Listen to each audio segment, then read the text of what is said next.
Hi, my name is Louise Rogerson, and I want to talk to you today about making informed social and healthcare decisions with remote monitoring. I'm a physiotherapist, and I've been working with older people and those with neurological conditions for over 25 years. But I've also been working in the health service in the UK, working as a commissioner, so buying health services across the Greater Manchester population. The work I want to share with you today is that I want to talk to you about the challenges of remote monitoring with older people. I want to talk to you about the specific challenges and opportunities for remote monitoring, and I can only share with you the UK experience. We have done some work in other countries, but it'll be mostly based on the UK. And then I want to talk about turning data analytics theory into practice. As a physiotherapist, I deal with very much the practical side of older people's lives and living independently, but I'm also passionate about data and how we can use that more effectively so that we can really change the way people are living and the experience they're having at scale.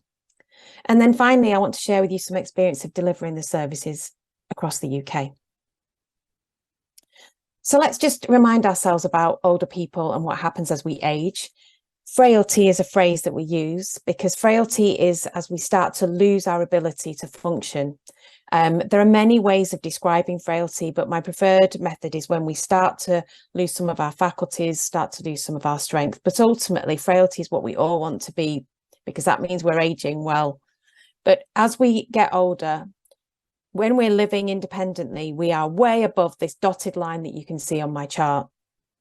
We're way above it. If I get a slight illness, I can stay independent even though my functional level has dropped. And as you can see there, a minus illness. So a urinary tract infection or a cough or a cold, I'm still independent and able to manage.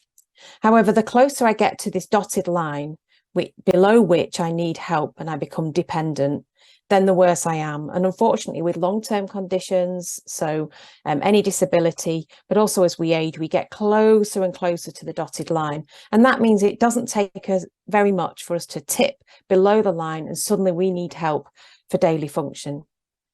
The key behind what we're working on and the key behind good decision making is to have time to take a decision. So that's find out earlier when someone's getting close to the dotted line, as well as being able to respond quickly when they become dependent. And obviously for some of our clients, they are already below the dependent line, and that's a real challenge. So I'm going to focus on discharging people from hospital. This is a major crunch point for us in the UK. We have tried to work on remote monitoring with the general population. Older people are very proud and they like to be independent, and they often don't acknowledge where difficulties are starting to happen.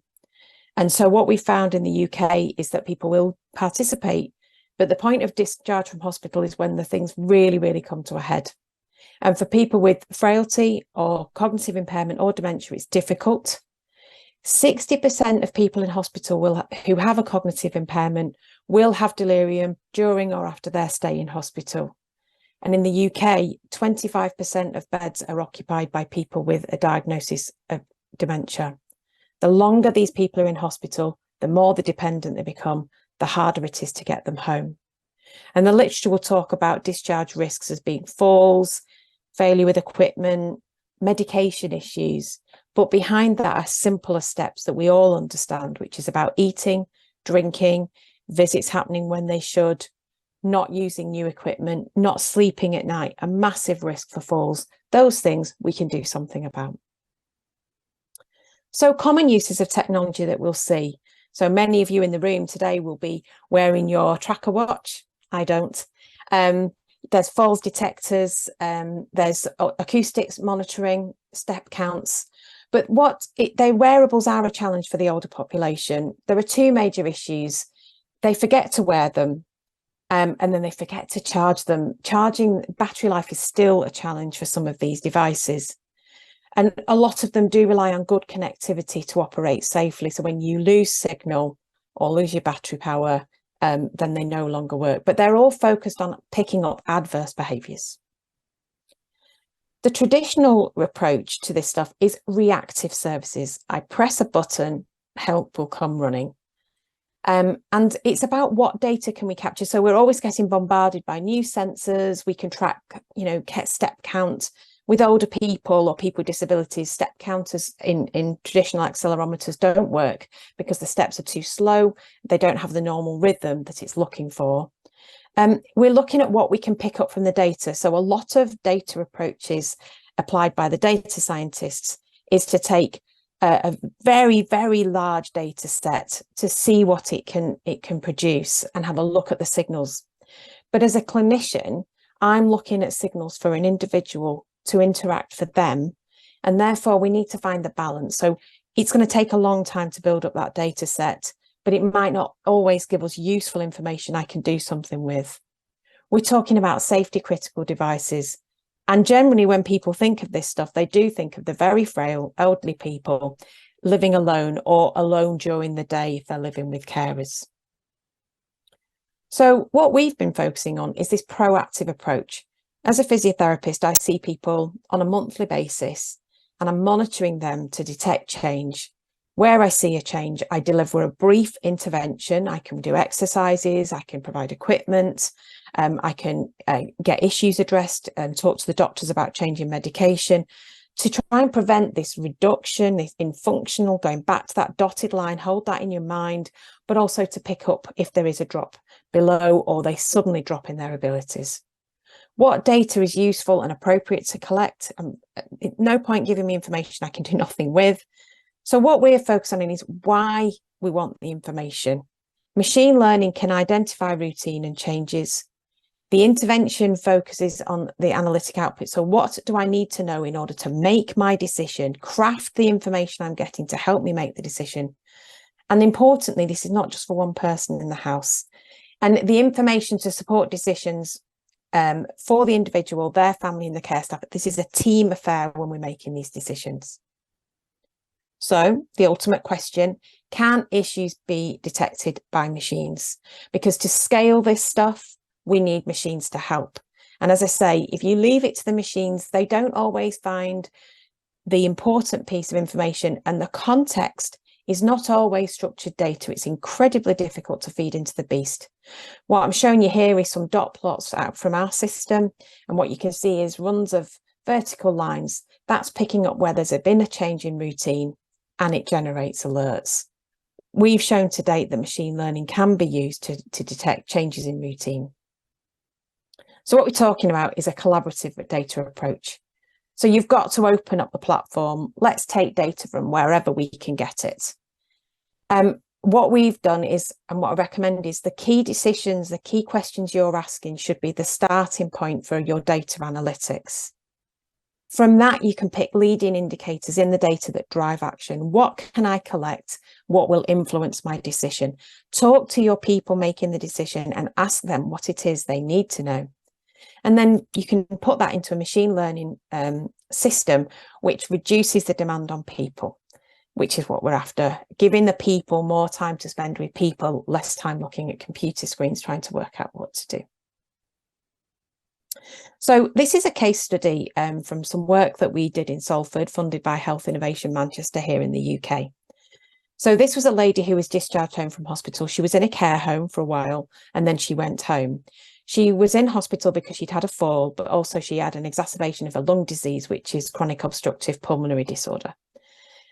We put in the information and her son has an app on the phone that he can see what's happening for his mum and her activity. What you can see here is a run of beautiful information where you're seeing that she was in routine. There were no real changes.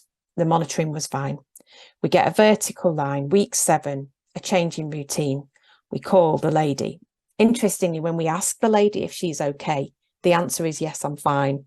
When we say that we think she is getting up a little bit earlier and not moving as much, she then reveals that in fact her skin condition is deteriorating and she has DN, that's district nurses visiting. The following week, unfortunately, it's worse. She is now sleeping even less. Her activities dropped again. We call into the lady and realise that she's not well. She has a lot of pain. She's unsteady on her feet. She's at increased risk of falling. Her medication is in a bag on the table. She doesn't know what she's taken. But prompting this visit allowed us to, at that moment, arrange a medication to be put into a special dossier box, increase her visits for the next 4 days to get her settled into a routine. She was then able to see the doctor, change her medication. And the last vertical block here, you can see she was returning to her normal routine. We managed to get in early, deliver a brief intervention, and keep this lady at home. It prompted us to do the visit, and that's the decision making. The next one is a case of delirium. I am passionate about delirium because delirium is a sign of confusion, acute confusion, which is often mistaken for dementia for people with a cognitive impairment. But briefly, again, we put the sensor in. The key questions were, was she wandering? Was she falling and not able to call for help, not using her button? Was she not taking care of herself? What we've been able to show is that she's settling well at night. So the care staff are now able to make the decision. She can stay at home and we can put the visits in at home. She's staying in her own environment and she's staying well there, and the family can visit her at home along with the care staff. This was some work we did in Surrey and Borders, a similar pattern, offering support, offering early intervention. And from that work, which was independently evaluated by the AHSN, that we found that we did have, the key thing was a reduction in care home admission, a 42% reduction in the risk of admission to a care home, just from remote monitoring and a monitoring service contacting the people to check that they are well. In this case, we also were using thermometer and a pulse oximeter. This was delivered during COVID when people with dementia and their carers were not able to access their usual visit points. So what have we learned? So one thing is that tech alone is not the answer. You need technology and people, because the technology can provide the information. It can provide a lot of information. The smart thing that we need to do now is use machine learning, because that will allow it to be done at scale. We need the machines to be used to their maximum. So take Google search. It will find you the most relevant articles. I can't possibly look through 10,000 items in seconds to find what I need. And that's the approach here. But I do know things that the machine doesn't know. I do know the person. I know their personalities. I know how they're feeling. I have my clinical judgment that allows me to know if somebody is well enough to stay at home or if they need further help. I'm able to unpick why there is a problem. So the system is telling me when there is a problem. It's giving me time to review the information to make a decision. And it's giving me the information around what's happened when I am not there.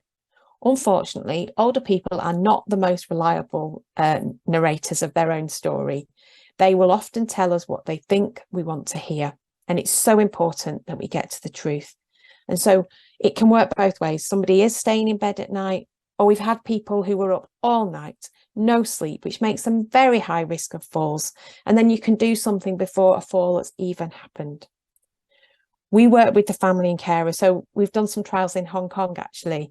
And what we found there, that the app was very well used by the family, but they are so important for keeping people well at home. If we can engage them, we're more likely to have successful outcomes for them and their patient. And we need to reduce their stress. And finally, we have evidence that technology can be used to support key decisions within health and social care. So as I'm coming to the close here, what evidence is needed for decisions? So speaking as a physiotherapist, working with older people in their own home, if you speak to medical teams, so there's the community frailty model now, where we've got virtual wards for frailty, a focus on blood pressure, on temperature readings, pulse oxygen levels, pulse rate. That is a very medical model, and it does allow somebody who would potentially need a hospital to be managed at home. And for medical decisions and healthcare decisions, they need very different parameters.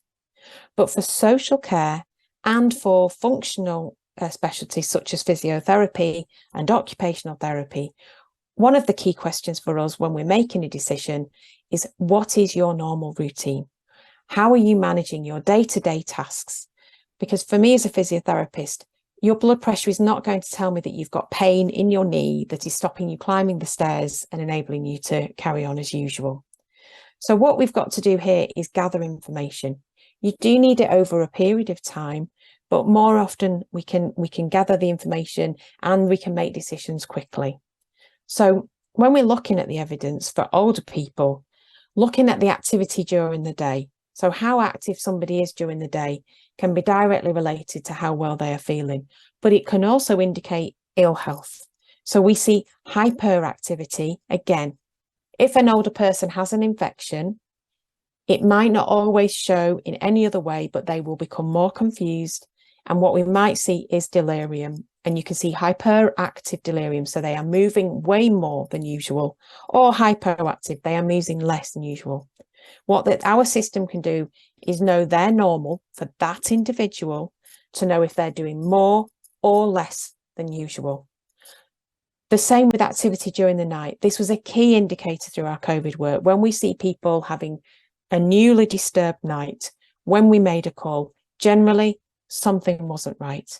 Night rest and having the sleep significantly impacts how people are, but also can really affect their falls risk.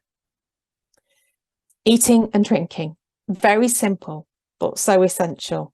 And being in a routine of eating and drinking. We've had one chap who was opening his fridge in the night 15 to 20 times at around 4:45 in the morning. The family were wondering where the food was going. They now know it's because their father, who has got signs of dementia, unfortunately, they have no idea, but he was getting up in the middle of the night. Door activity. So door activity telling us, are people visiting when they ought to? Without prying, it's just the doors opened and closed when we expected it. But also the door opening and closing at unusual hours. Again, the system learning day from night. If it's opening the door in the night, there's usually an issue. Behaviour between visits. Nobody knows what's going on behind closed doors. But for me, with my patients, I close the door and sometimes I think, I hope you're okay. But I want to know how much you're moving so that I can then help you to stay more active. And lastly, stability of routine. So when you're sharing, you're looking at a routine for somebody, the stability of their routine over the day, really, really important, because we need to know if it's changing over time. So what impact on decisions? Night activity is a leading indicator for 24-hour care. If someone has disturbed nights, generally speaking, there is going to be an issue that's going to happen when care visits are not occurring. Is behaviour stable?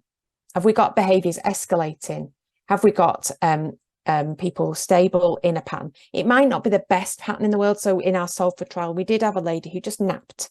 She would nap for half an hour, awake for a couple of hours, nap, active nap.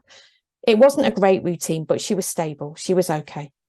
Day activity, supporting decisions. So when should I visit somebody? It will help you with the timing. Family anxiety is so important. Families are keeping people at home and keeping them well. It's so important that they manage their anxiety, because if the carer is not well and they can't cope, then that will impact the old person living at home. What we see often is people in the UK turning up at A&E because the family have had enough. When we try and discharge them home, they won't take the person home because they've had enough. Let's get there early and let's enable this to happen. And that was part of the work in Surrey during the COVID pandemic, where we were able to demonstrate that by reducing this anxiety, you were able to reduce admissions to a care home. And then finally, early detection of issues. As a physiotherapy, all we can do is get in there early enough. The worst thing for me is when I see someone when they've had 5 falls. Already they're afraid of falling, which is in itself an increased risk. Get there early, get in an exercise program, get good nutrition, and address those health issues, and we'll have a better outcome. So my final slide is to talk about the future. I'm pleased to say that the service is being commissioned in the UK for these proactive programs. Who is going to monitor the information is absolutely key. We're now working with monitoring services to enable us to do this. We've got a specific set of analytics looking at those major risks for failed discharge, which means that someone can act straight away. If they don't visit, does the person still behave as expected? Are they still eating, drinking, washing and dressing and staying well at home? We do need large-scale trials. We need to do this at scale. And people like myself, physiotherapists, occupational therapists, working with doctors, service users and families get the data set so we can really optimize the opportunity machine learning will give us today. Thank you so much for your time, and I hope you have a wonderful day. Thank you, Louise. And we are very happy that Louise is here with us today to have the live Q&A section. Hello, Louise. Hello. Hello, thank you for taking your time. You're welcome. Glad to be here. And we have received a few questions online, so let's take a look at the questions. Our first audience asked, to dementia or delirium patients, caregivers, can you give some advice on how can they be prepared to take care of their patients? Sure. So the most important thing for routine for dementia patients is around routine. So what we always suggest is that you establish a good routine as early as possible, work with the person with dementia or with delirium and be clear, start the day at the same time, end the day at the same time, have regular meals and drink, but also about introducing technologies to keep them safe early as possible while they are still able to understand the rationale. Quite often we find with dementia that it's introduced late and then it is considered intrusive, and already there are some potential paranoia and concerns around safety creeping in. So get it in there early so that they have some control. Delirium is obviously slightly different because that's an acute episode. But again, there's very clear evidence now that a good routine for people with delirium is key for prevention. And then the last thing is sleep. It is so important. The evidence is coming out more and more, and that's why we monitor night activity as a key indicator in this space. So when we're doing this work, we help understand the normal routine and keep them well and following that routine so they can stay well, stay active, so keeping strong, and also engaging with good routine activities outside of the house as well as inside the house if possible. So group activities, reach out and start establishing relationships that they'll be able to go to. So for example, if there is a day centre that offers support for people with dementia or memory sessions, things like that.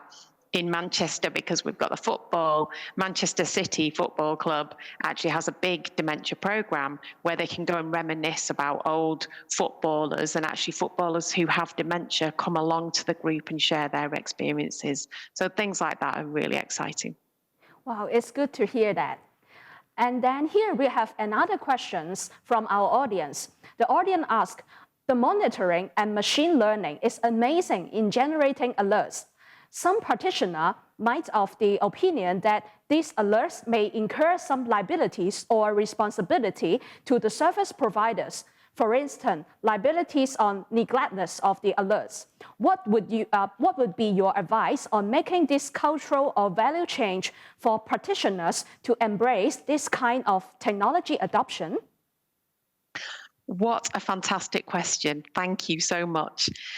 This is one of the things that is close to my heart, because as I'm sat here today, I do not have enough scale. There are not millions of people so that I can clinically validate the alerts at a meaningful level. And therefore, when we're introducing this technology, we are clear with our participants that this is not an emergency response, that this is alongside what they are already receiving. In the UK, we have been able to work with actual carers, and that they take on the responsibility and sign up to take the responsibility for the most critical alerts. So low activity alerts, for example, the health service are not given the alerts. So we don't even pass the alerts on to the authority. So they have no liability. They are only made available to the family if there is family members that are able to do that. Going forward, what we do now is we give them the whole piece of information. So although there are alerts that will prompt us to share the information with the authority, we do give them a full report and scorecard which shows all of the activity as well as the alert information so that they can look at it in context. The biggest challenge with this technology is that there is context. So for example, this morning, just today, yesterday we had an alert for one of our sites that showed there had been unusual night activity, and in the morning there was a lot more activity than usual. And so we passed that alert across to the provider. Since then, there has been low activity alerts. We suspect the lady has unfortunately been taken to hospital, but they know locally that that is the case. So we send a report across that includes all the information, and they, as practitioners, are advised to take this in with everything else they know to then make decisions. So from a safety and liability perspective, you're not only relying on the alerts, we were also relying on what you have information from the ground and what you know about the individual. For the future, I hope we can achieve enough scale that we can rely on the alerts alone, and that we can put around the necessary insurances and protections to make sure that we have this. But as I'm sat here today, even things like internet interruption can cause problems, and therefore it cannot be wholly relied upon as a standalone piece. I would love to be able to do a scale with thousands of people, because I am very confident if we did that, we would be able to have this as a clinical device that you could then assign the liabilities appropriately. So just to recap, we use all the information from the technology monitoring system alongside the alerts, and therefore the decision making is not purely based on the alerts, and therefore you can use your existing insurance and liabilities protection. Yeah, and I really hope that today's your sharing will inspire our practitioner to embrace this kind of the technology adoption. Absolutely, absolutely. And here comes, we have another questions from our audience. The audience asks, when applying technology, how do you engage family members and reduce their stress? Okay, so this one is really interesting. Again, a great question.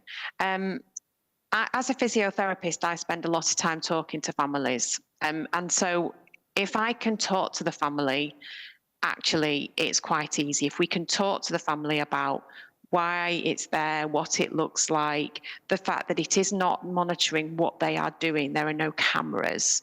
We tend to find at that point, generally speaking, people embrace the technology. But that initial engagement, what we find is written material does not do well. When you write this down, people will automatically see it as something they do not need. So older people will say, I do not need this. And family members don't even know this kind of technology exists. And when you do present it, it's hard for them to understand. The best thing we do is we have an app for the family, and I have the app on my house, and I just show them the app. This is my house today. This is me leaving the house this morning. This is my family, and I can see that they are okay. And what we often get back is comments like, it doesn't show very much, because it doesn't say, it details mum was preparing a meal. What it will say is kitchen activity or kettle boiled. We're in the UK, we boil a lot of kettles. But it's also, so it is actually quite detailed in terms of the pattern, but it's not overly intrusive. And what we have had is families being honest and saying it does increase stress, because they might find out something they didn't know. So they didn't know their family member was up all night. Now they do, and they have to do something about it. But they also acknowledge that knowledge is power, and it would have ended up in a crisis anyway. So I think the biggest challenge we've got in this space is that initial introduction, that initial engagement. We have issues with every trial of getting recruitment. So for me, I think one of the best opportunities is to work with housing providers who provide a range, a large number of properties and apartments for older people. And it is in as standard. It is just made available for every apartment as part of the standard offer. We can then gather the information, gather their stories, and then we can use that as the promotional work. And I think if we can engage them in using it as a health tool, so as a physiotherapist, I encourage my patients to look at the information themselves to see how active they are being. So, a very poor activity in the afternoon from 12 till 5 o'clock, no activity, you will struggle when you then get up at 5 o'clock. You will be more unsteady. So I use it to say to them, your afternoons are too quiet. Please get up and do some activities in that time period, and you will be better. You will be stronger and healthier and at less risk of falls. So it's about the positives. It's showing how well you are doing, showing that you're actually managing very well, but also advising it's to help keep them out of hospital, and nobody wants to go into hospital. Well, thank you for sharing your way to engage the patients, and I think this is very inspiring. Okay, and here we have another question to you. Our audience asked, is there any new tech for the house with stairs, inside and outside, for people with dementia to prevent falls in UK? Thank you. Well, I would say that there is new technology in assistive aids for getting up and down the stairs. That is certainly the case, and we are certainly aware of technologies that similar to ours, that are using an activator at the bottom of the stairs and the top of the stairs, so that you can look at that timing. There is some work being carried out around a visual field, so actually marking out a space leading to and away from the stairs that can also be an activator. For me, I think the most challenging part of this is that people will, it's about the response time. So there's interesting work, for example, around sleep sensors, around detecting when someone is sitting up in bed as a precursor to getting out of bed, so that you've got time to go and get to them. But I think with the stair situation, it can happen so quickly. But one of the things that we've done is we had one particular house where the bedroom was upstairs, but the bathroom was downstairs. And actually we were able to pick up that the person was coming downstairs in the night for the bathroom, but not making it back upstairs. So we were saying to the family, they're not going back upstairs. That means stairs are a problem. And so they moved the bed downstairs. So I think for me, I think in the moment, it's incredibly difficult. There are certainly, like I say, assistive devices. So there's been some really lovely design work being done around belts that people can fasten in and things like that. And there's a new aid for people with Parkinson's dementia to get up and down the stairs. But ultimately, it happens too quickly for technology in many ways. But it's actually more preventative, detecting when someone is taking longer or going up the stairs less than they used to. That tells you they're finding them difficult. And at that point, you should talk about stopping using the stairs.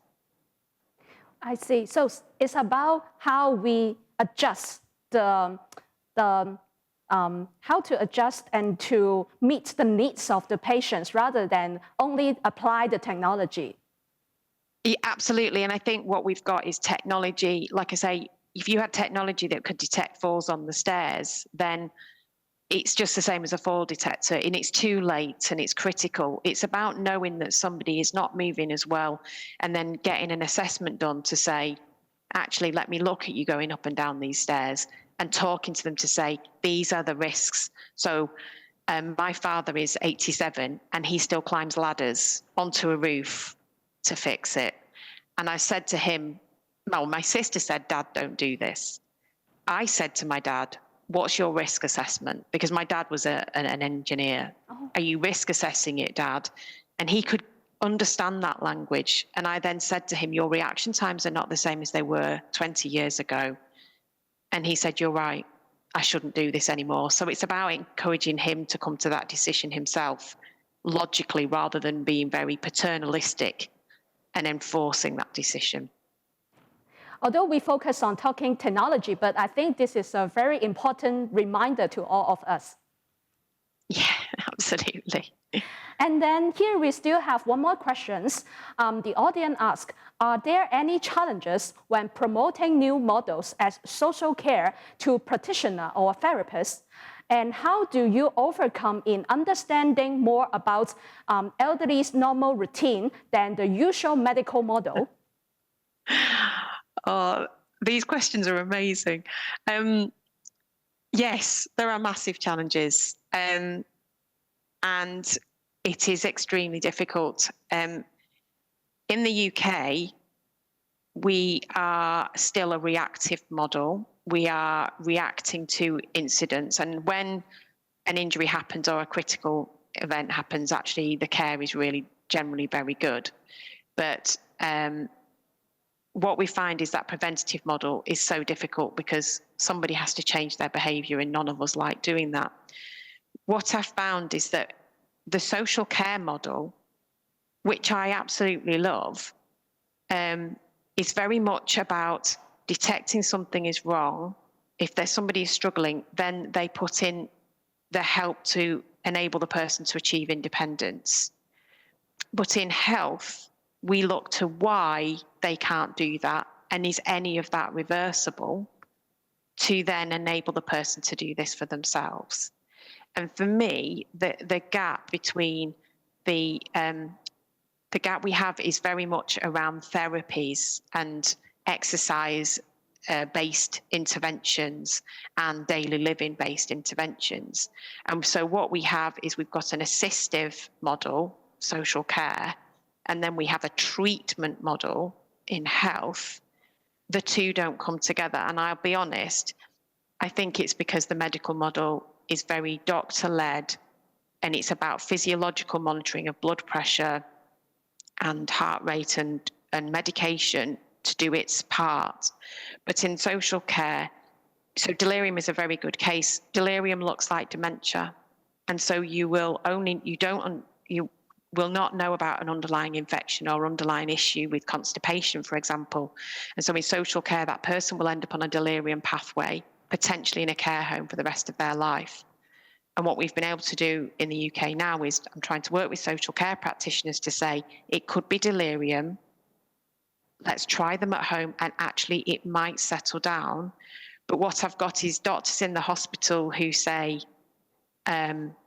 we treat them here, they need to be looked after by a doctor.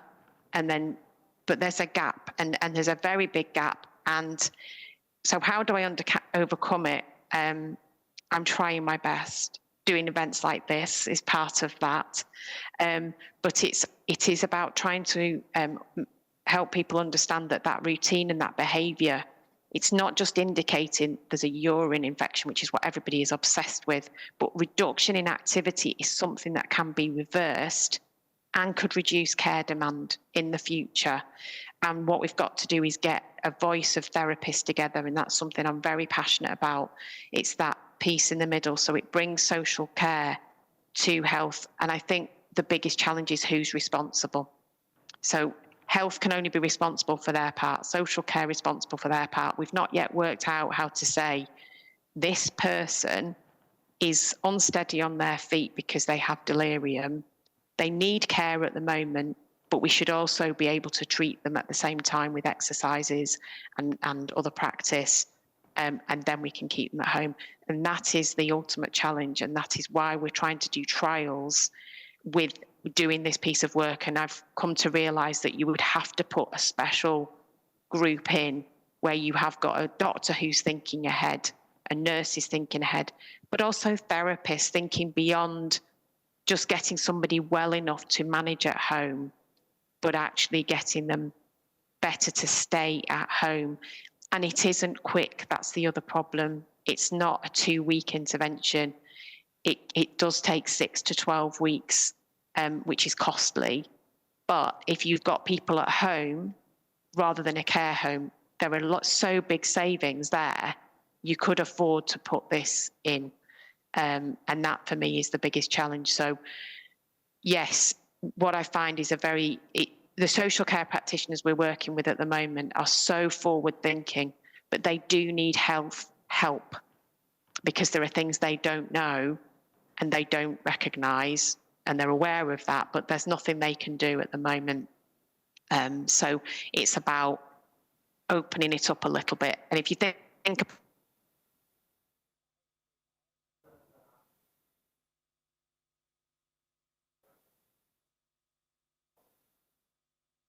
have I frozen? No. We need to do those specifically for the elderly.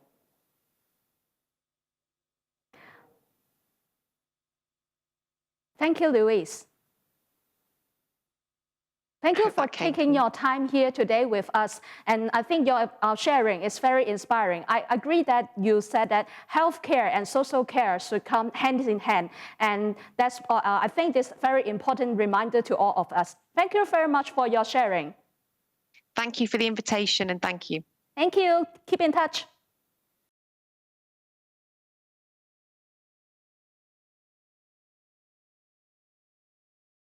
Hi, my name is Vania Mota, and I am the project VR2Care WP6 leader.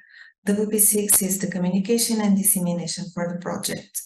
Also, we are, my institution, Venerável Ordem Terceira de São Francisco, is one of the pilot sites for the project. VR2Care is a European-funded project, and our aim is to introduce virtual spaces as a smart living environments for the physical activity and rehabilitation. So we aim to provide the tools for promoting active and health aging by introducing a simultaneous multi-user environment that allows people at their homes, together with a trainer, to make physical exercise, training, rehabilitation, having interaction with age-friendly tools. So our objective is to integrate the technological, clinical, and societal perspectives of using interactive technologies to produce a usable, adaptable, extendable, and sustainable digital ecosystem. This will allow for instance, people that live outside big cities that don't have a lot of means to have a trainer or a doctor or a team together every week to have a support from our system. The digital ecosystem of VR2Care is a cutting-edge approach for online socialization for elderly people. We have a system of systems for single and multi-user virtual reality with natural interaction and with monitoring of physical activity and smart virtual assistants. So for the stakeholders, we have the primary, the secondary, and the tertiary users. The primary users are older adults who are using the products and the services. Secondary users are the persons or organizations directly in contact with the primary users, such as formal and informal caregivers. And on the formal, we combine a team of trainers, doctors, nurses. And on the informal caregivers, we include also people that assist the elderly, family, friends, neighbors, everybody that can give some support to the person using the system. For the tertiary users are institutions and private or public organizations that are in contact with such products and services, and also who can contribute in organizing, paying, or enabling, such as, for instance, formal caregivers, institutions that go to people's houses and provide them with assistance. Using our system, VR2Care system, they are able to provide a service that allows the elderly people that live inside and don't move a lot, don't come outside, to have a mean of doing exercises, doing some rehabilitation, and also with the multi-user environment to have some socialization outside the house. So this is one of our ambassadors, for instance. This is one of our example. Anne is 77, she lives alone with her dog and often receives the visit of family and friends. So she broke a leg, And she went to the rehabilitation center where she is recovering. She stayed there for a period of time doing physiotherapy. So now she has a plan, a physiotherapist had made a plan, and she comes to the gym. Also, she does exercises complementing this with our system at our home. She can be playing simply and just doing the games and the training program, also complementing at home. So how does she does this? She has a smartphone and she uses a simple TV. So she will have individual sessions, personal gym sessions with a PT, and the gym session that is the multi-user environment. The trainer will be in a facility, working together with Anne and other people that have the same technology. This will allow the socialization of them all and also the complementation and the using of more techniques to complement the recovery. So this is what Anne will be seeing at her TV.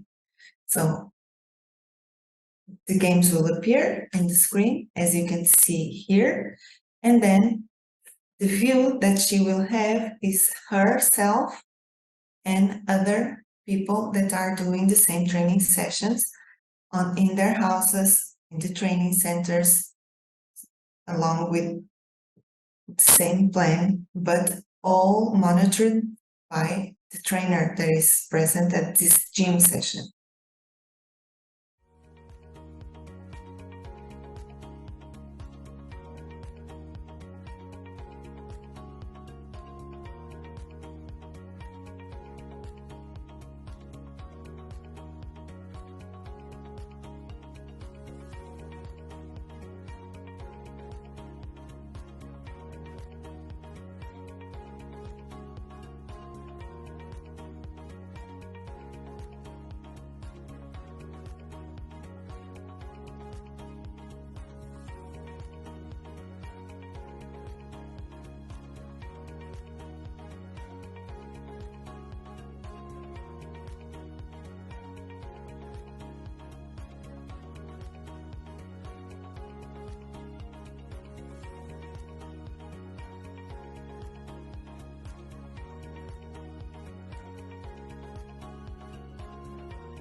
So, complementing this, and we'll have a device that allows us to make some measures like blood pressure, like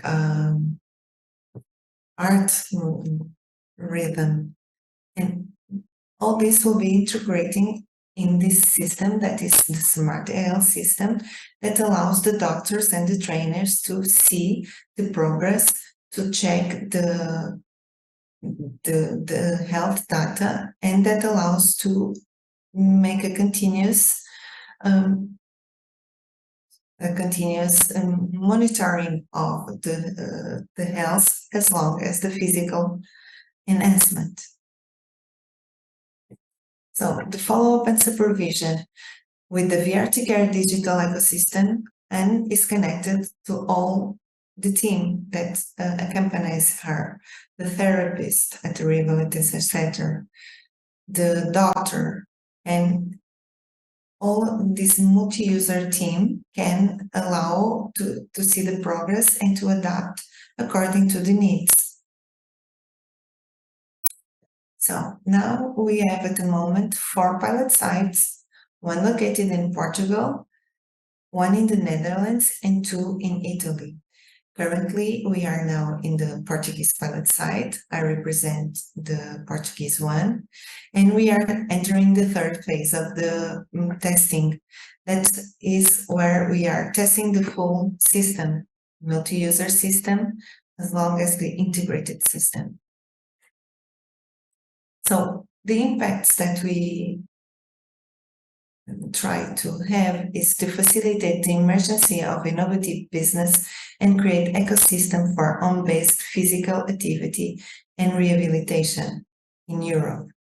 Increasing the partnerships addressing technological challenge for the projects of physical exercise and rehabilitation, and reinforce leadership in virtual reality technologies for the active and health aging.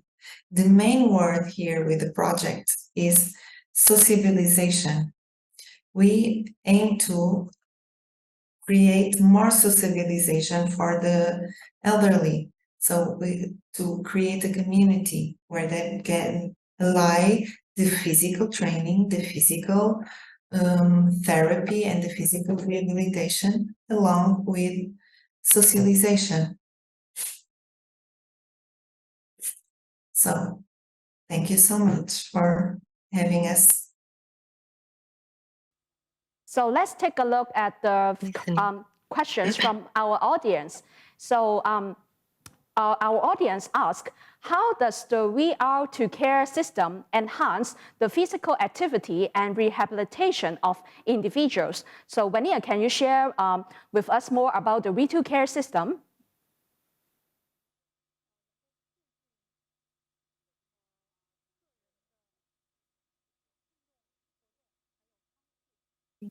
Can you hear me? Because I... Yeah, okay. I can hear you. Okay, so first of all, good morning and thank you for having me. So concerning this first question, the VR2 Care is a project for people, community, and care. And the vision with the technology is bringing people together, creating a safe and oriented by doctors and professionals to enhance the physical activity of elderly people. Aging nowadays is hard and there are not many solutions.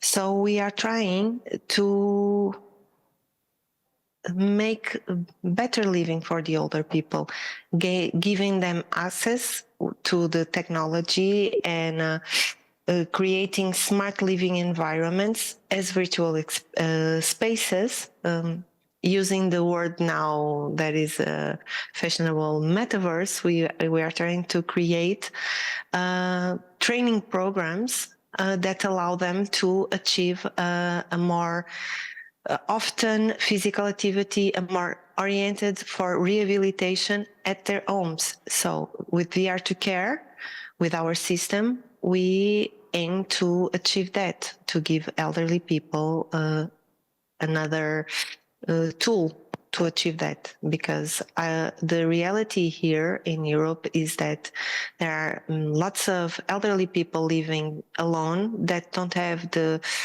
ways to go every single day or every single week to a training center, to an hospital, to a gym, to be with a personal trainer. So with this system, they will have that type of support at their home, oriented, and then they can program to be physical in the gym, like once a month or two, to upgrade or not the exercise. Also, this is a way that we want to improve socialization. With the multi-user environment, we also aim to achieve that.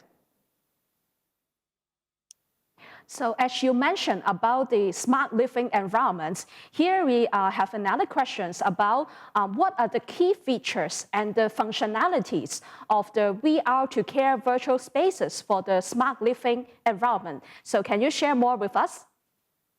Yes, of course.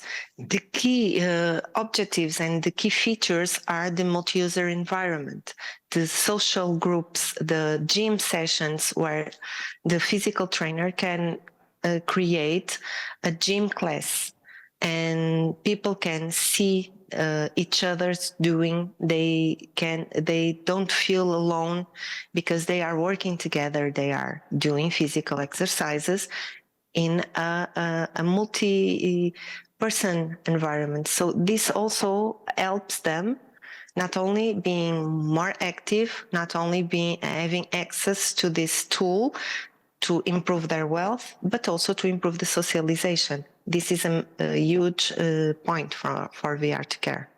I think that is one of the main features that we introduce here with the system. Because we have a lot of virtual programs that people can use, but with the multi-users, especially targeted for this age group, it will be a first, and we are very, very keen on that socialization, and as well as the physical rehabilitation and the exercise practicing. Yeah, and we are happy to learn about VR2Care too. And another question is that, can the VR2Care system be customized to cater the specific healthcare or rehabilitation needs? Yes. The physical, actually behind every program, the VR2Care, there's a team. We have doctors, we have physical therapists, and we have nurses also, as well as informal caregivers. There's a team that adapts the program for each patient. So in the multi-user sessions where several patients are doing the exercises together, there was before a study done by this team that saw the limitations, where they can improve, which program is more adapted. We have a series of games that they can play that exercise several parts. We have specific games for head and shoulders. We have specific games for legs. So everything is adapted to the needs of the persons using the system. Well, it's good to know that the system is actually can be customized to meet the needs of different people. Yes, because like I said, this is, of course, we are very keen on the socialization aspect, but also this is a program to help improve individuals. So the program is thought and made in order to the patient have a complete team working for them and with them, so that they can have the best of VR2Care. So as you mentioned about improving the individual's effectiveness, here comes a question about, are there any ongoing research studies or clinical trials evaluating the effectiveness of the VR2Care system? No, now we are, at this moment, the VR2Care is a 2-year project. We have been working this since last year, and we are developing the technology and making the tests. So afterwards, we will, we have the clinical reports from our teams, from our doctors for everything. So after that, after the test phases, the third, the multi-user environment are completed, we will have our results of our own research, and we will open it up to get more open studies and researches as soon as we can implement this on more spaces. Actually, now we are 4 pilot sites, 1 in Portugal, 1 in the Netherlands, and 2 in Italy. And we are collecting data and trying out the system, developing, adapting, so that we can have the best to present. I think our audience will also be interested to know more about the outcome. Yes, of course. And here comes another question. How does the VR2Care system ensure a safe and comfortable user experience, particularly for vulnerable populations, such as the elderly or individuals with cognitive impairments? VR2Care is, if you noticed, we don't use virtual reality goggles, for instance. We created a very simple, easy system that works with a normal television, a small computer, and a camera. in order to prevent any difficulties. Of course, not everybody has the literacy to work this. That's why we also have the informal caregivers. For instance, you can be with your grandmother and you can participate at home with the exercises and help her. But the system is very simple and very intuitive. It's like you turn on your TV to see net cable. So the elderly only turns the button on, enters the program, everything is set up, and it's very easy. We have the times for the games, we have on the multi-user sessions, we have the trainer together helping, and also we train the informal caregivers in order for them to have some support at home. Because yes, illiteracy and technology was a problem, and we were interviewing elderly people from a wide range, since 60 years old to 95 years old, in order to obtain the best and the easiest way. And VR2Care thought on all of those problems and offers a solution that is very easy and friendly and simple. Yeah, it's good to know that VR2Care is a very user-friendly system to even vulnerable population can also use use the system. It's good to know that. Yeah, it was and is one of our main concerns, because as you know, we cannot ask for a 90-year-old person, for instance, that lives alone in the house, to operate a system complex. It's simply not possible.